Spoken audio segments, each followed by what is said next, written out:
किया है। इसका नाम तपस है। तपस का फुल फॉर्म होता है tactical airborne platform for aerial surveillance.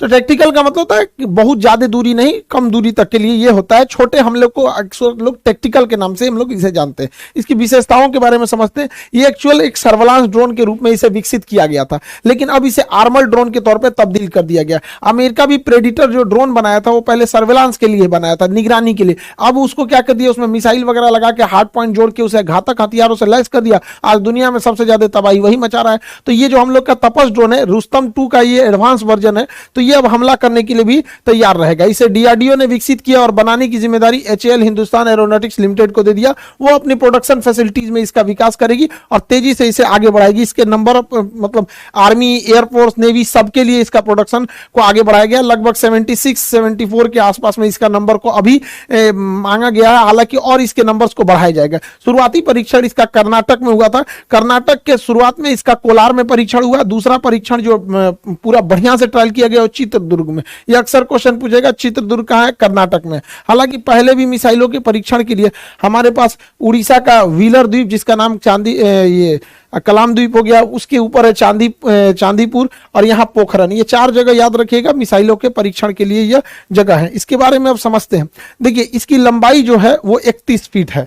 इसकी लंबाई को 31 फीट रखा गया है, जबकि इसके डैनों की चौड़ाई को 67 फीट रखा गया है। यानी इसका डैना जो है विंग स्पैन ज्यादा है।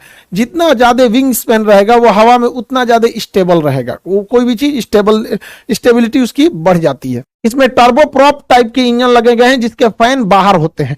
टर्बोप्रॉप इंजन के फैन क्या होंगे, बाहर रहेंगे। इसमें 3 ब्लेड दिए गए हैं घूमने के लिए, जबकि तुर्की का जो TB2 ड्रोन था उसमें 2 ही विंग्स थे, 2 ही फैन है घूमने के लिए। इसमें 3 फैन है। जो तुर्की ने पूरी दुनिया में हल्ला कर दिया कि उसी का ड्रोन सबसे बढ़िया है, उसका जो ड्रोन है उसमें 2 ही विंग लगे हुए हैं। हम लोग का जो ड्रोन है उसका जो इंजन है वो ज्यादा पावरफुल है। वो 3 टर्बोप्रॉप ब्लेड है, उसमें 130 किलोवाट ये जनरेट करेगा, इतना इसका पावर है।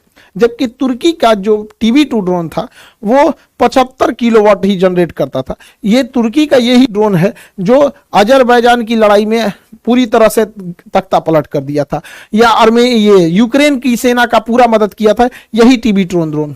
इस ड्रोन की जो सर्विस सीलिंग है, जब ऊंचाई होती है उसे सर्विस सीलिंग टेक्निकल भाषा में बोला जाता है, 35,000 फीट है।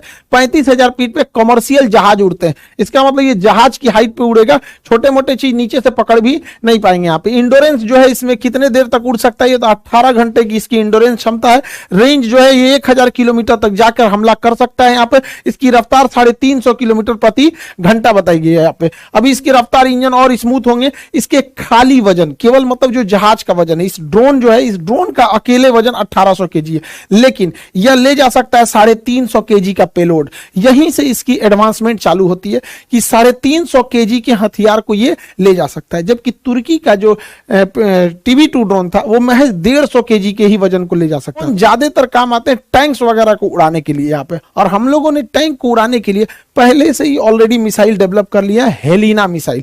हेलिना मिसाइल टैंक्स के लिए एकदम घातक साबित होती है। अब हेलिना मिसाइल अकेले का वजन 50 केजी है। एक हेलिना मिसाइल का वजन 50 केजी है। तो अगर हम 7 ठो हेलिना मिसाइल लाद देते हैं तो 350 केजी टोटल वेट हो जाता है। और आपको पता है कि इसकी क्षमता ही जो है वो 350 केजी उठाने की है। यानी हम लोग एक साथ 7 हेलिना मिसाइल छोड़ सकते हैं। यानी वो करोड़ों का टैंक भेजो, हम यहां से ड्रोन भेजते रहेंगे। तो आज का जो सिनेरियो है लड़ाई का, वो कंप्लीटली चेंज हो चुका है।